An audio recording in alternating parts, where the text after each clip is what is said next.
نحمده ونصلي ونسلم على رسوله الكريم اما بعد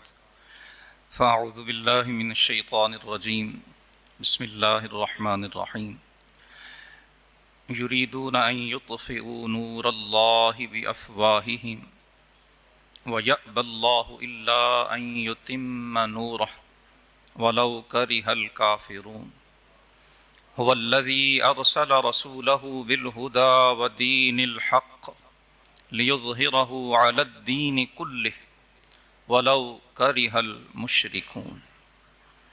آمنت بالله صدق الله مولانا العلي العظيم وبلغنا رسوله النبي الكريم الأمين المكين الحليم الرؤوف الرحيم۔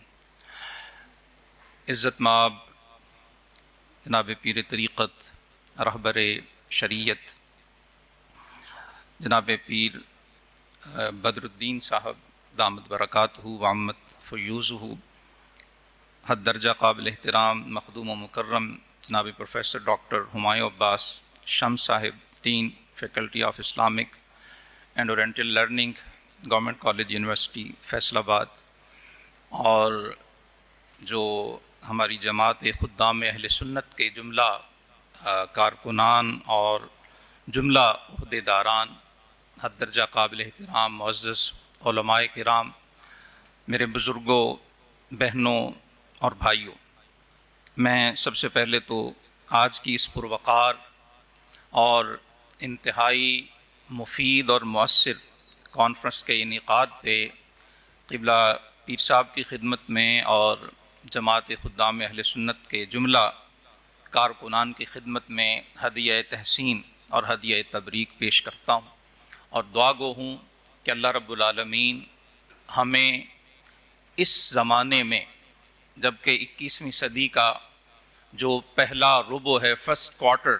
وہ مکمل ہونے جا رہا ہے، اور 15ویں صدی صدی ہجری اپنا نصف طے کر چکی ہے۔ آج کے اس علم، اس تحقیق کے زمانے میں خصوصاً اہل سنت و جماعت کو اپنے احوال پہ نظر ثانی کرنے کی اور موجودہ زمانے کے حالات کو مد نظر رکھتے ہوئے دین اسلام کا عقیدہ حقہ، اہل سنت و جماعت کا پیغام دنیا تک پہنچانے کی اللہ تعالی ہمیں توفیق عطا فرمائے۔ جو عنوان میرے ذمہ لگایا گیا، ابراہیمی معاہدہ اور علماء ربانیین کا کردار، تعلیمات مجددیہ کے تناسب، میں نے آغاز گفتگو میں سورہ توبہ کی آیہ نمبر 32 اور 33 تلاوت کی ہے۔ علماء کرام، اہل علم و فکر تو ترجمہ آیت سنتے ہی سمجھ گئے ہوں گے، لیکن چونکہ ہمارے ایسے احباب بھی تشریف فرما ہیں جن کو ترجمے کا علم نہیں، تو صرف ان کو اس گفتگو سے ساتھ جوڑنے کے لیے میں ترجمہ بھی عرض کرنا چاہتا ہوں، اور اس سے قبل یہ ضرور نوٹ کروانا چاہوں گا کہ یہ وہ آیات ہیں جو قرآن مجید میں 2 بار ارشاد فرمائی گئی۔ قرآن اللہ کا کلام ہے، یہ کتاب ہدایت ہے، یہ رہتی دنیا تک کے لیے خالق انسانیت کا، انسانیت کے نام پیغام ہے۔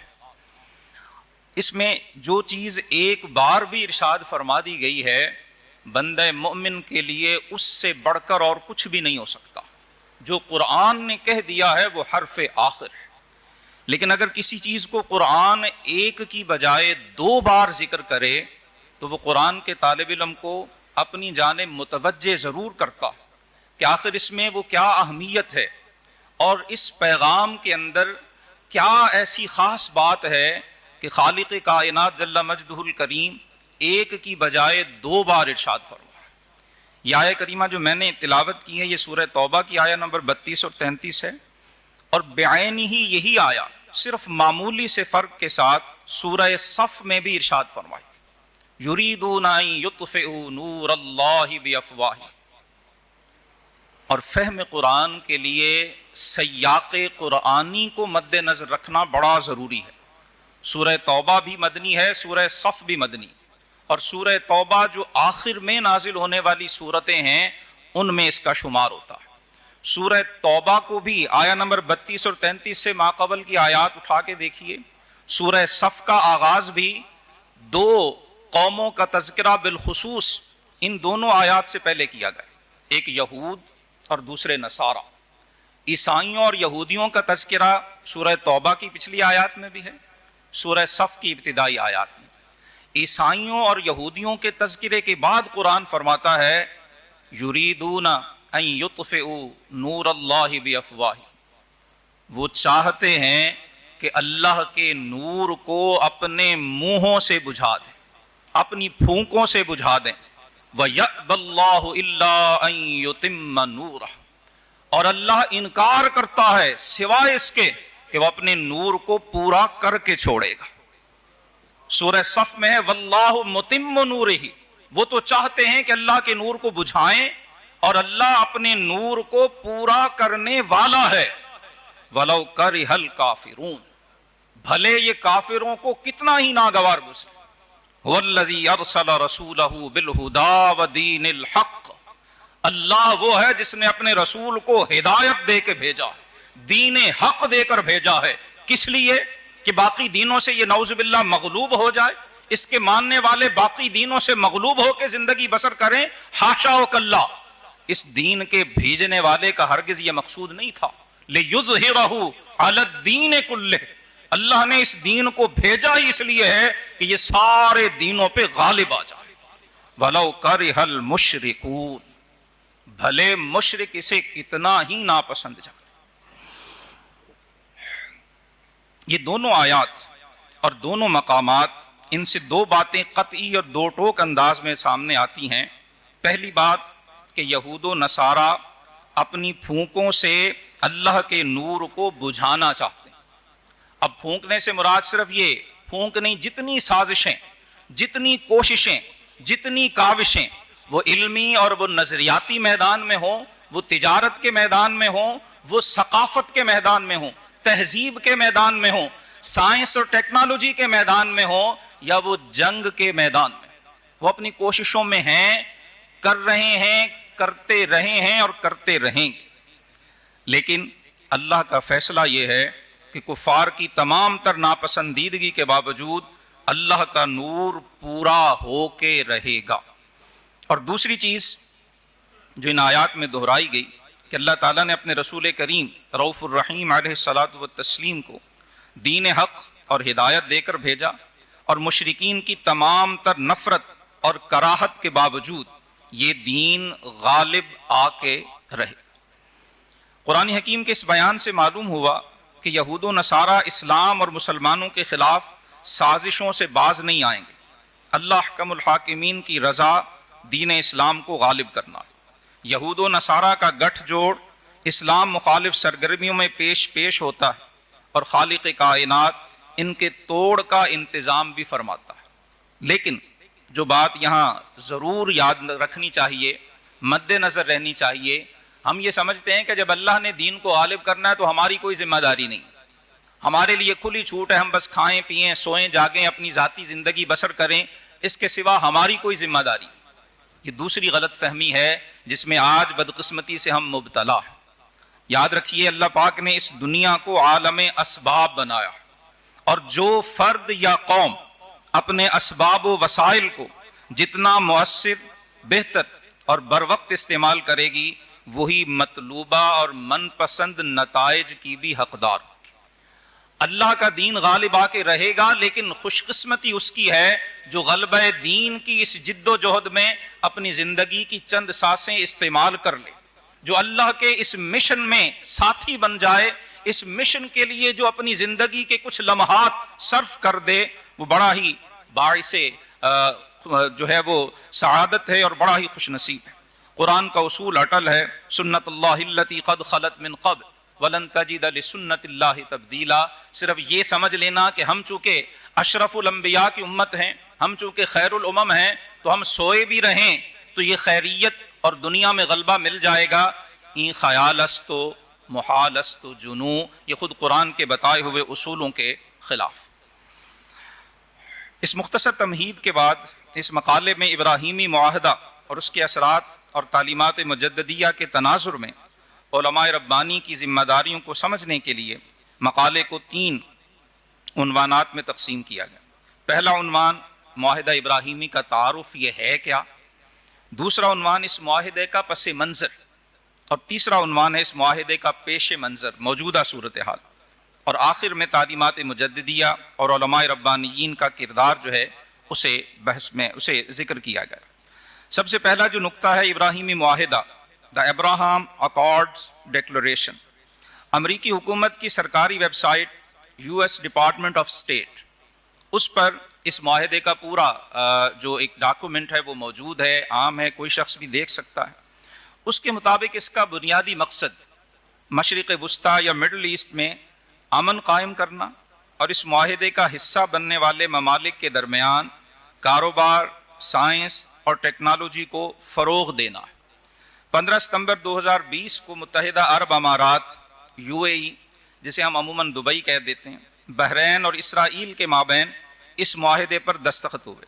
بعد ازاں سوڈان اور مراکش نے بھی اس میں شمولیت اختیار کی۔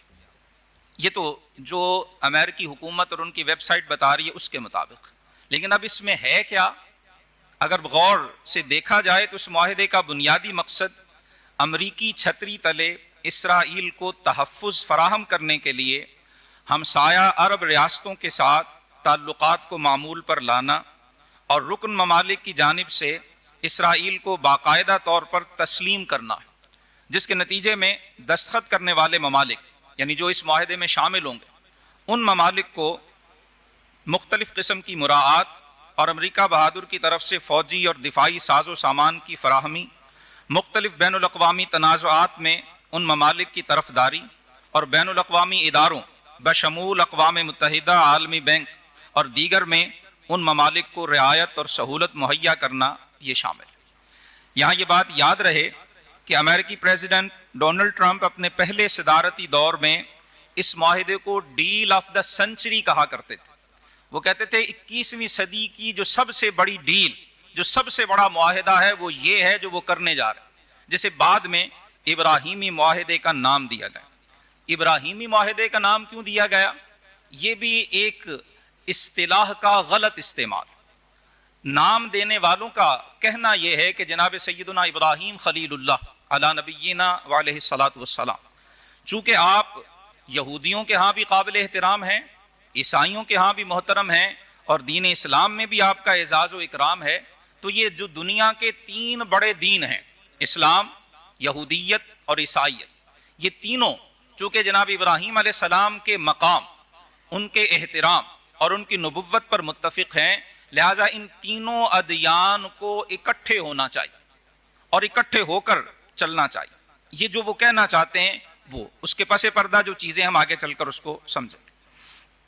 اگر ہم تاریخ کے اوراق پر نظر دوڑائیں تو پتہ چلتا ہے کہ جس طرح گزشتہ صدی یعنی 20ویں صدی میں برطانوی استعمار نے صہیونیت نوازی کو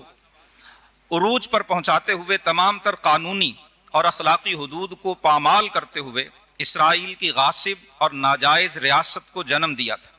جس میں بدقسمتی سے مسلمانوں کے اندر سے اور خصوصاً بعض عرب حکومتوں اور نام نہاد لیڈروں نے اپنا گھناؤنا کردار ادا کیا تھا۔ اسی طرح اس صدی 21ویں صدی میں امریکی استعمار اپنی صہیونیت نوازی ثابت کرنے کے لیے، اور یہ صہیونیت یا زیونسٹ، یہ یہودیوں کا جو انتہائی متشدد طبقہ، سارے یہودی زیونسٹ نہیں ہیں، وہ سارے صہیونی نہیں ہیں،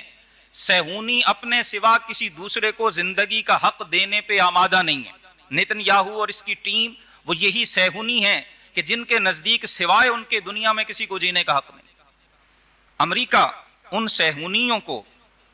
بیک کرنا چاہتا ہے اور معاہدہ ابراہیمی کا جال لے کر میدان میں آیا،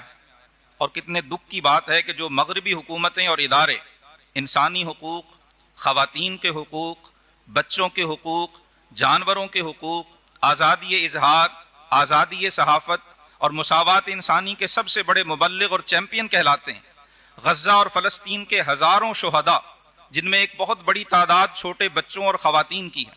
ان کی شہادتوں پر وہ سب دم سادے ہوئے مغربی حکومتیں بیٹھیں۔ منہدم ہوتے ہوئے شہر، آسمان سے برستے ہوئے گولے اور بم، بھوک سے بلبلاتے ہوئے بچے، دم توڑتے ہوئے زخمی، امدادی قافلوں کے پیچھے بھاگتے ہوئے انسانوں کے ہجوم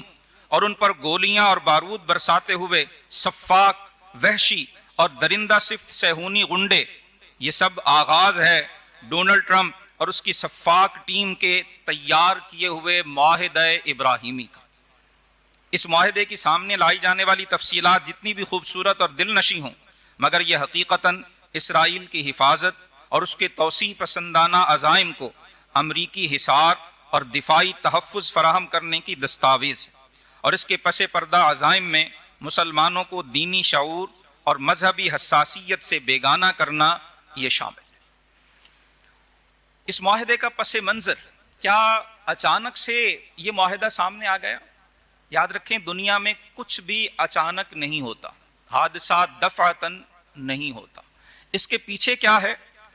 کسی بھی فرد یا قوم کو نقصان پہنچانے کا سب سے خطرناک ہتھیار شک ہے۔ اپنے مسلمہ عقائد میں شکوک و شبہات کا شکار ہونا انسان کو اس کی بنیاد سے محروم کر دیتا۔ مسلمان معاشروں میں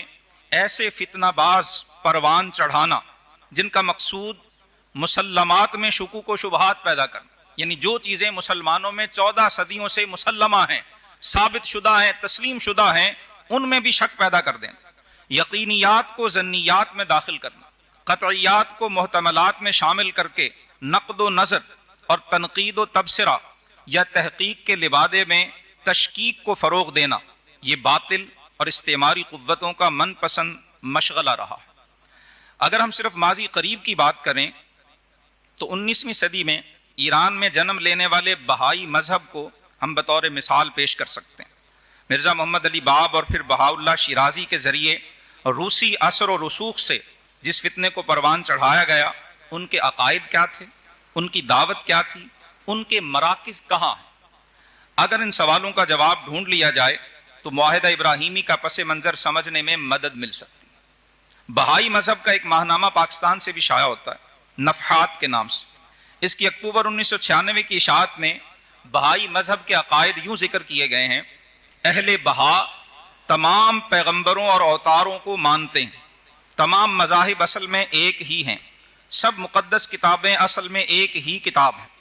سب احکام و فرامین ایک ہی حاکم علی الاطلاق کے احکام ہیں، تمام مذاہب عالم دین بہائی میں اس طرح جذب ہو گئے ہیں جس طرح نہریں دریا میں پہنچ کر ایک ہو جاتی ہیں۔ بہاءاللہ کا ظہور تمام انبیاء کا ظہور ہے، نعوذ باللہ من ذالک۔ الواح حضرت بہاءاللہ میں تمام کتب الہیہ جمع ہو گئی۔ یہ بہائی مذہب ہے جو دنیا کے سارے مذاہب کے ساتھ جو ہے وہ اس طرح کی ہم آہنگی رکھتا ہے کہ وہ کہتا ہے سارے مذہب ٹھیک ہیں، اور بہائی مذہب نے ان سب کو اکٹھا کر لیا۔ بہاؤاللہ شیرازی کا جو قبر ہے وہ عکہ، جو موجودہ فلسطین کا حصہ ہے، یہودیوں کے بہائیوں کے ساتھ خصوصی تعلقات، اور آپ کو شاید حیرت ہو اسرائیل کی فوج میں بہائی بھی شامل ہے، اور فلسطین کے موجودہ صدر جو ہیں محمود عباس صاحب، ان کا تعلق بھی اسی بہائی مذہب سے ہے۔ اور اگر تھوڑا تاریخ میں پیچھے جا کر دیکھیں کہ جس طرح محمود عباس کو سامنے لایا گیا ہے، اس کے پس پردہ محرکات کیا تھے، وہ اپنی جگہ ایک بڑی ہی جو ہے وہ قابل غور چیز ہے۔ بہائی اپنے بانی مذہب بہاؤاللہ شیرازی کی قبر پر جاتے ہیں، جسے وہ اپنے حج سے تعبیر کرتے ہیں، اور جو اسرائیل کی ریاست ہے وہ بہائیوں کو اسپیشل پرمٹ جاری کرتی ہے جس کی روح سے وہ وہاں پر جا سکتے۔ بہائیوں کا اس وقت دنیا میں سب سے بڑا مرکز شکاگو امریکہ میں ہے، اور وہاں کچھ لوگوں نے جنہوں نے اندر سے اس مرکز کو دیکھا، انہوں نے بتایا کہ اس مرکز میں انہوں نے سارے مذاہب کی عبادت گاہیں بنائی ہوئی ہیں۔ اس میں مسجد بھی ہے، اس میں چرچ عیسائیوں کی عبادت گاہ بھی ہے، اس میں سیناگاگ یہودیوں کی عبادت گاہ بھی ہے، اس میں مندر ہندوؤں کی عبادت گاہ بھی ہے، اس میں سکھوں کا گردوارہ بھی ہے، اس میں بدھ ٹیمپل جو لارڈ بدھا بدھ مت کے ماننے والے چین اور دیگر علاقوں میں ان کا ٹیمپل، ان کی عبادت گاہ بھی موجود ہے۔ اور بہائی کہتے ہیں، جن کا سب سے بڑا مرکز اس وقت شکاگو میں ہے، وہ کہتے ہیں کہ وہ وحدت ادیان کے قائل ہیں، یونٹی آف ریلیجنس، سارے دنیا کے مذاہب کو ایک کر دیا جائے۔ اور ان کا دوسرا بڑا مرکز وہ ہمارے پڑوس ہندوستان میں ہے، مشرق الاذکار کے نام سے اگر آپ گوگل کریں تو ایک معبد کنول، یہ اس نام سے ایک شاندار مرکز دلی کے قریب بہت بڑا مرکز جو ہے وہ بہائیوں کا بنایا گیا ہے، اور اس مرکز کے اندر بھی اسی طرح سے تمام ادیان عالم کو اکٹھا کرنے کی بات کی گئی۔ یہ بہائیت کا ذہن میں رکھیں۔ اب تھوڑا سا آگے آئیے، 1970 میں طرابلس کے اندر منعقد ہونے والی عالمی سیرت کانفرنس میں لیبیا کے کرنل قذافی، انہوں نے اس کانفرنس میں کہا تھا، یہ 1970 کی بات ہے، آج ہم 2025 میں کھڑے ہیں، کرنل قذافی نے کہا تھا کہ حضرت ابراہیم علیہ السلام کی ذات بابرکات چونکہ بیشتر آسمانی مذاہب خصوصاً اسلام، عیسائیت اور یہودیت میں مشترکہ طور پر قابل احترام اور مقدس ہے، لہٰذا مسلمان اور مسلم کا لقب بھی اپنے ماننے والوں کو سب سے پہلے جناب ابراہیم علیہ السلام نے دیا تھا، لہٰذا مسلمان کہلانے کے لیے کرنل قذافی نے کہا تھا حضور نبی آخر الزماں خاتم الانبیاء والمرسلین صلی اللہ علیہ وسلم پر ایمان لانے کی ضرورت نہیں ہے۔ کرنل قذافی نے کہا تھا کہ یہودی بھی مسلمان ہیں، عیسائی بھی مسلمان ہیں، وہ بھی ابراہیم علیہ السلام کو مانتے ہیں، وہ بھی مانتے ہیں، ہم بھی مانتے ہیں، سارے ہی مسلمان۔ اسی کانفرنس میں مصر کے نائب صدر حسین الشافعی بھی موجود تھے، انہوں نے ڈائس پر آ کر، سٹیج پہ آ کے کرنل قذافی کی اس بات کو ریجیکٹ کیا تھا، اس کی تردید کی تھی اور واضح کیا تھا کہ جب تک اللہ کے حبیب مکرم شفیع معظم صلی اللہ علیہ وآلہ وسلم کی ذات بابرکات پر اور آپ کی ختم نبوت پر ایمان نہ لایا جائے، کوئی شخص بھی مسلمان نہیں کہلا سکتا۔ قذافی کے روابط کون تھے، ان کے سپورٹرز کون تھے، ان کی بیک کرنے والے کون تھے، اور ان کے استعمار، ان کی آمریت کا تحفظ کرنے والے کون تھے، کسی بھی تاریخ کے طالب علم سے یہ چیزیں مخفی نہیں۔ پھر اس کے ساتھ ساتھ ایک اور بڑی اہم پیش رفت جو نظر میں رکھی جانے والی ہے، شیخ عبداللہ بن محفوظ بن بیا، یہ موریتانیہ کے عالم دین ہیں۔ ہمارے ہاں اردو خوان جو طبقہ ہے، اردو پڑھنے والے، ان کے ہاں تو شاید یہ اتنے معروف نہیں ہیں، لیکن جو عرب علماء ہیں، عرب علماء میں جتنے عرب ممالک ہیں، ان میں شیخ عبداللہ یا شیخ بن بیا انتہائی معروف ہیں، بڑے قابل احترام ہیں اور بڑے مستند اور موقر عالم دین سمجھے جاتے ہیں۔ خصوصاً عرب ممالک میں عرض کی، ان کی بہت زیادہ فالوئنگ ہے، بہت زیادہ ان کے پیروکار ہیں۔ جارج ٹاؤن یونیورسٹی امریکہ کی جانب سے 2009 سے 2016 تک ایک جو ہے وہ سروے شائع کیا گیا، جس میں عالم اسلام کی 50 انتہائی با اثر شخصیات، ان کی ایک فہرست دی گئی، اور اس فہرست میں شیخ عبداللہ بن محفوظ بن بیا ان کا نام بھی شامل۔ انہوں نے 2014 میں ایک ادارہ بنایا جس کا نام ہے تعزیز السلم، ویب سائٹ شیخ بیا کی بھی موجود ہے، تعزیز السلم کی ویب سائٹ بھی موجود ہے۔ تعزیز السلم کا لفظی معنی سمجھ لیجئے فروغ امن، امن کو فروغ دینے کا ادارہ۔ اس ادارے کے تحت انہوں نے مختلف کانفرنسز کی، اور ان کانفرنسز کی پشت پناہی متحدہ عرب امارات UAE کی حکومت نے کی۔ شیخ بیا کو سعودی عرب کی حکومت کی طرف سے بھی بہت سارے تحقیق کے ایوارڈز مل چکے ہیں، اور UAE کے اندر بھی ان کو بہت سارے جو ریسرچ اور تحقیق کے ایوارڈز ہیں ان سے نوازا گیا۔ اس تنظیم اور اس کانفرنسز میں پاکستان کی ایک بڑی موقر علمی شخصیت وہ بھی تشریف لے جاتے رہی، انہی کے حوالے سے میں یہ عرض کرنے لگا ہوں۔ وہ خود اس کانفرنس میں شریک تھے، انہوں نے پارٹیسپیشن کی، جو خود اپنی آنکھوں سے دیکھا وہ انہوں نے لکھا ہے۔ وہ کہتے ہیں کہ ایک کانفرنس شیخ بیا کی قیادت میں جو ہے وہ کچھ عرصہ قبل مراکش میں ہوئی،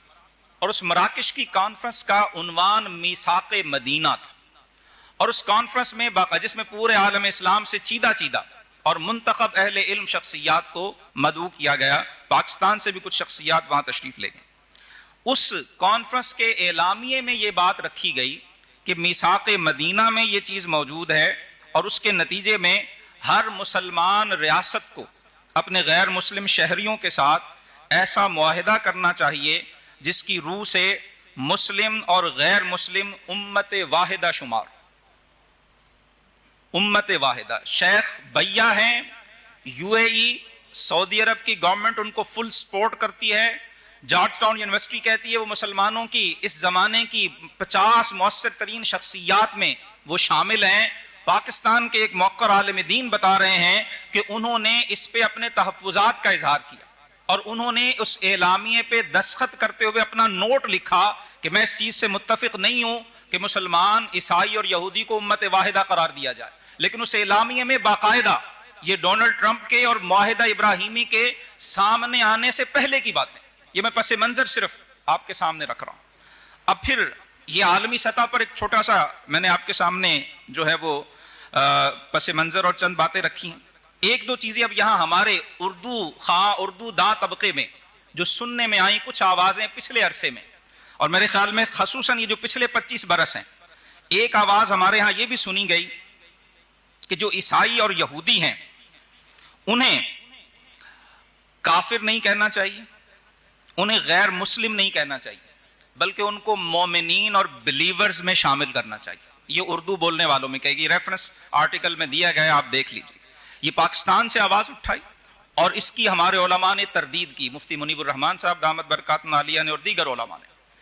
اسی طرح ایک آواز اردو خان اور اردو دان طبقے تک یہ پہنچائی گئی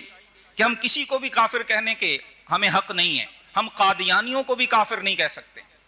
قادیانی کافر ہیں لیکن ہم کافر نہیں کہہ سکتے ہیں۔ یہ آواز ہمارے ہاں سے اٹھائی گئی۔ ایک آواز، سارے مکاتب فکر غلط ہیں، کسی مکتبہ فکر میں کوئی حق اور خیر کی بات نہیں ہے، اور اسلام سوائے جہلم کے ایک انجینئر کے اور کسی کے سمجھ میں نہیں آئے۔ یہ پس منظر ہے۔ اس پس منظر کے بعد پھر ہمارے سامنے جو معاہدہ ابراہیمی ہے یہ 2020 میں سامنے آتا۔ اب جو پیش منظر ہے وہ بھی دیکھ لیجئے کہ اس وقت یو اے ای کے اندر، یونائٹڈ عرب امریٹس کے اندر، ابو ظبی ان کی جو اسٹیٹ ہے، وہاں ایک جزیرے پر 4 فروری 2019 میں ایک باقاعدہ عبادت ہاؤس، ایک ورشپ ہاؤس، ایک عبادت گاہ بنائی گئی جس کو نام دیا گیا بیت العائلۃ الابراہیمیہ۔ اگر آپ گوگل کریں گے تو یہ آپ کو مل جائے گا، ابراہامک فیملی ہاؤس۔ اس بیت العائلہ الابراہیمیہ میں کیا ہے؟ اس میں ایک مسلمانوں کی مسجد ہے جو جامعۃ الازہر کے رئیس شیخ احمد الطیب کے نام سے موسوم ہے۔ ایک وہاں پر عیسائیوں کا کیتھولک چرچ ہے، کیتھولک پوپ فرانسس کے نام سے وہ چرچ موسوم ہے، اور ایک یہودیوں کا سیناگاگ ہے جو یہودیوں کے فلسفی موسیٰ بن میمون کے نام سے۔ ایک ہی باؤنڈری کے اندر، ایک ہی جو ہے وہ فصیل کے اندر یہ تینوں عبادت گاہیں، اور اس فصیل، اس عمارت کو نام بیت العائلہ الابراہیمیہ کا دیا گیا۔ 16 مئی 2025 کو متحدہ عرب امارات کے دورے کے دوران امریکی صدر ڈونلڈ ٹرمپ نے بطور خاص بیت العائلہ الابراہیمیہ کا دورہ کیا اور اپنے تعریفی کلمات سے حکمرانوں کو نوازا۔ جو شرمناک، حیاسوس اور دینی بے حمیتی پر مبنی مناظر امریکی صدر کے اس دورے کے دوران عالمی میڈیا پر نظر آئے، انہیں دیکھ کر ہر باشعور مسلمان دکھی اور غمزدہ ہوا، اور تاریخی شعور رکھنے والوں کو دربار اکبری کا منظر یاد آ گیا کہ جیسے کچھ طالع آزما، نفس پرست اور دولت و زر کے پجاری دربار اکبری میں زمیں بوس کے نام سے سجدہ تعظیمی کرتے نظر آتے تھے، آج کے دور میں کم و بیش تمام مسلمان حکمران، خصوصاً وہ جو ہزاروں بے گناہ فلسطینی مسلمانوں کے قتل عام میں بنیادی کردار ادا کرنے والے امریکی صدر کو نوبیل انعام کے لیے نامزد کرنے کا کریڈٹ لے رہے ہیں، ان کے وجود میں آپ کو دربار اکبری میں زمیں بیوس ہونے والوں کی ارواح خبیثہ کی جھلک دکھائی دے گی۔ تعلیمات مجددیہ اور علماء ربانیین کا کردار، یہ آخری حصہ ہے مقالے کا۔ امام ربانی مجدد الفسانی شیخ احمد فاروقی سرہندی رحمہ اللہ تعالی، جنہیں اللہ رب العالمین نے وہ قلب بیدار اور نگاہ بصیرت عطا فرمائی تھی کہ آپ نے اکبر کے دین الہی کے فتنے کو بھی بروقت بھانپا،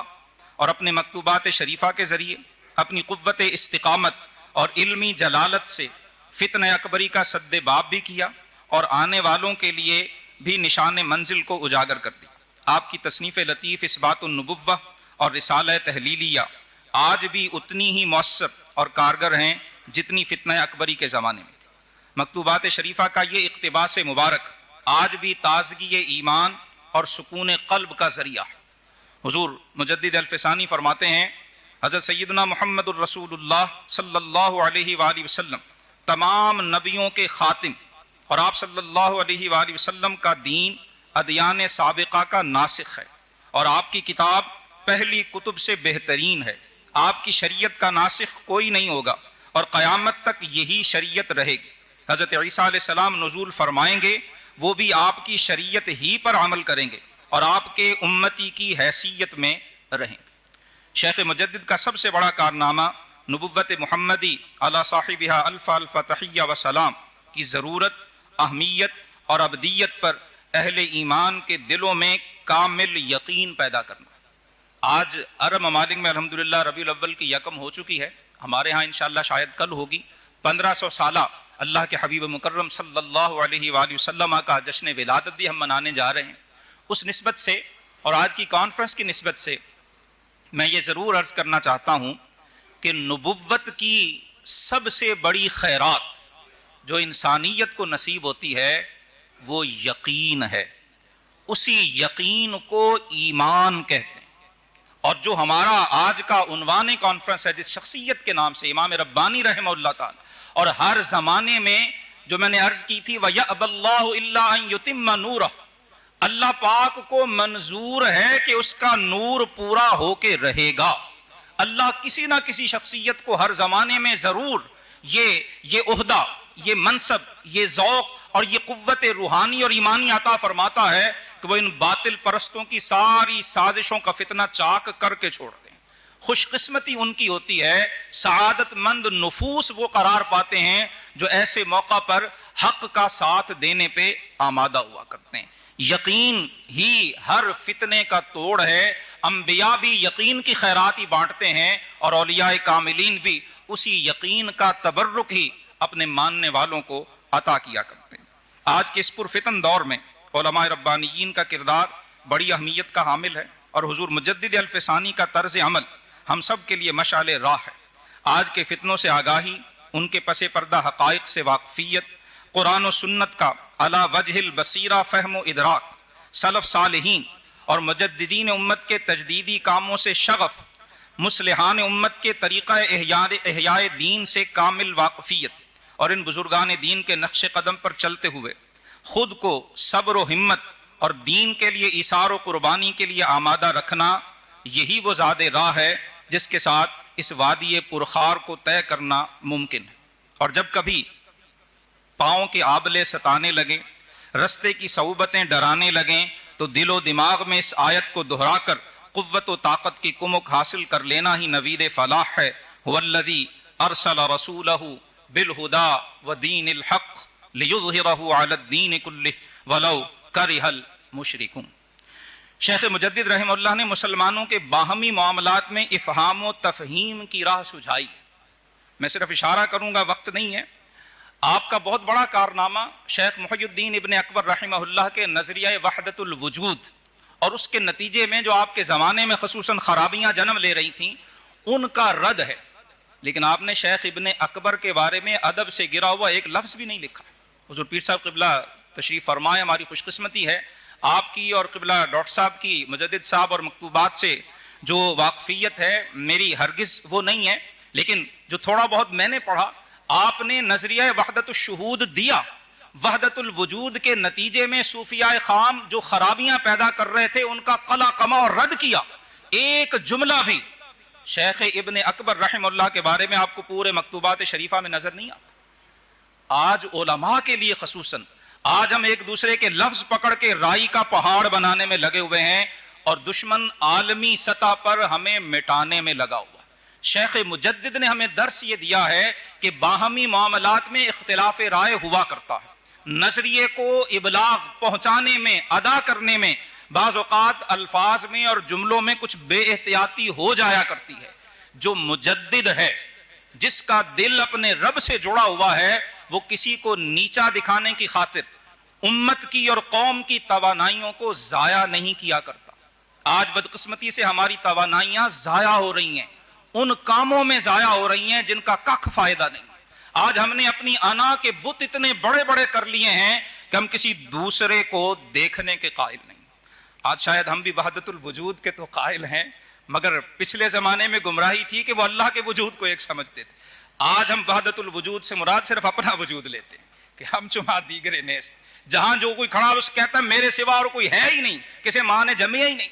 اور دنیا میں چیلنجز اتنے ہیں، عالم اسلام کو، آج کے مسلمان اور آج کے نوجوان کو چیلنجز اتنے ہیں کہ ان چیلنجز کو بھی شمار کرنے لگیں تو بڑا طویل وقت چاہیے۔ حضور مجدد الفسانی رحمہ اللہ نے ہمیں یہ راہ سجھائی ہے، ہمیں یہ تلقین کی ہے، ہمیں یہ تبلیغ، ہمیں یہ نصیحت کی ہے، اور یہ کوئی معمولی اختلاف نہیں تھا، اس نے اسلامی تاریخ کا دھارا موڑا ہے جو حضور مجدد الفسانی رحمہ اللہ اور شیخ اکبر کے نظریات میں تھا، لیکن باہمی ادب اور احترام کو ہاتھ سے جانے نہیں دیا۔ خلاصہ مطالب پیش کر کے میں اجازت چاہتا ہوں۔ اسلام غیر مسلموں بشمول یہود و نصارہ کے ساتھ پرامن اور خوشگوار تعلقات کا داعی ہے، مگر یہ امن اور خوشگواری یک طرفہ نہیں بلکہ دو طرفہ ہونی چاہیے۔ مشرق وسطیٰ میں امن و استحکام اس وقت تک ناممکن ہے جب تک فلسطین کو ایک آزاد اور خود مختار ریاست نہ تسلیم کر لیا جائے جس کا دارالحکومت بیت المقدس کو قرار دیا گیا۔ حضرت ابراہیم علیہ السلام کے حقیقی وارث اور عقائد و اعمال میں ان کے اصل جانشین مسلمان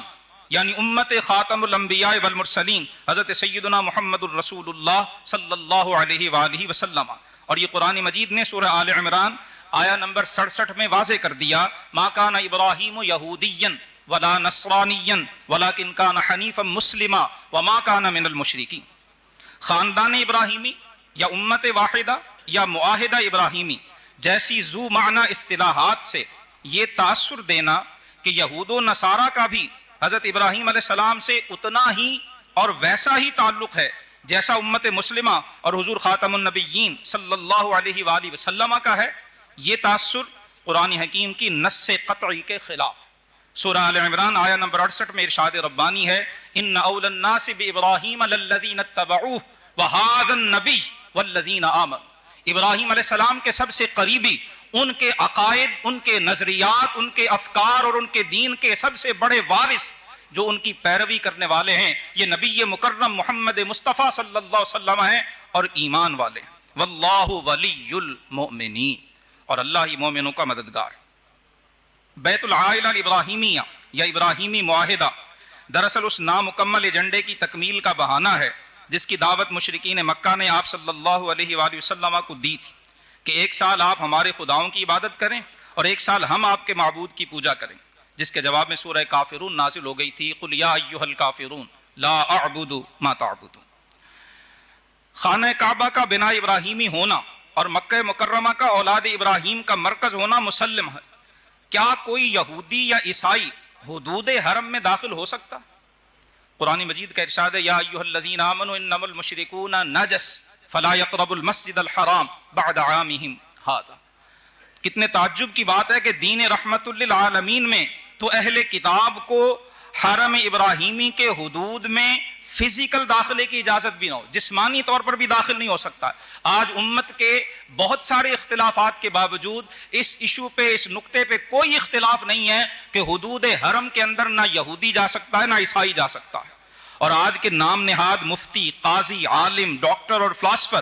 اپنے بیت العائلہ الابراہیمیہ بنائیں اور اس میں اسلام اور مسلمانوں کو گمراہوں اور غضب یافتہ قوموں کے ماتحت کر دیں، اینچے بالعجبیست۔ ہم اس کانفرنس کے ذریعے یہ مطالبہ کرتے ہیں کہ اسلامی جمہوریہ پاکستان کی مسلمانوں کی نمائندہ حکومت کو ہرگز معاہدہ ابراہیمی میں شمولیت نہیں کرنی چاہیے۔ علماء ربانیین اور مشائخ کرام کا فرض منصبی ہے کہ وہ عوام کو اس عالمی سازش سے آگاہ کریں اور اس کے مضمرات سے روشناس کرائیں۔ امام ربانی قدس سرہ العزیز نے اپنے زمانے میں ابلاغ اور سمجھانے کے لیے فارسی زبان کا استعمال کیا، جو اس زمانے میں سلطنت مغلیہ، ہمسایہ ممالک بشمول ایران، افغانستان اور بلاد ماوراء النہر، جنہیں آج ہم روس کی آزاد شدہ ریاستیں کہتے ہیں، ان کی زبان تھی۔ گویا ایک لحاظ سے اسے بین الاقوامی زبان کا درجہ حاصل تھا۔ آج کے زمانے میں ہمیں پیغام مجدد کو عام کرنے اور دوسروں تک مؤثر انداز میں پہنچانے کے لیے صرف قومی اور علاقائی زبانیں ہی نہیں بلکہ بین الاقوامی زبانوں میں بھی پیغام کو عام کرنے کی ضرورت ہے۔ اور آخر میں قلندر لاہوری کے اسی پیغام پہ میں گفتگو سمیٹتا ہوں۔ آپ فرماتے ہیں، خدائے لم یزل کا دست قدرت تو، زباں تو ہے، یقین پیدا کرے غافل کہ مغلوب گماں تو ہے، یقین افراد کا سرمایہ تعمیر ملت ہے، یہی قوت ہے جو صورت گرے تقدیر ملت ہے، یقین محکم عمل پہ ہم محبت فاتح عالم، جہاد زندگانی میں ہیں یہ مردوں کی شمشیریں، وما توفیقی الا باللہ العلی العظیم۔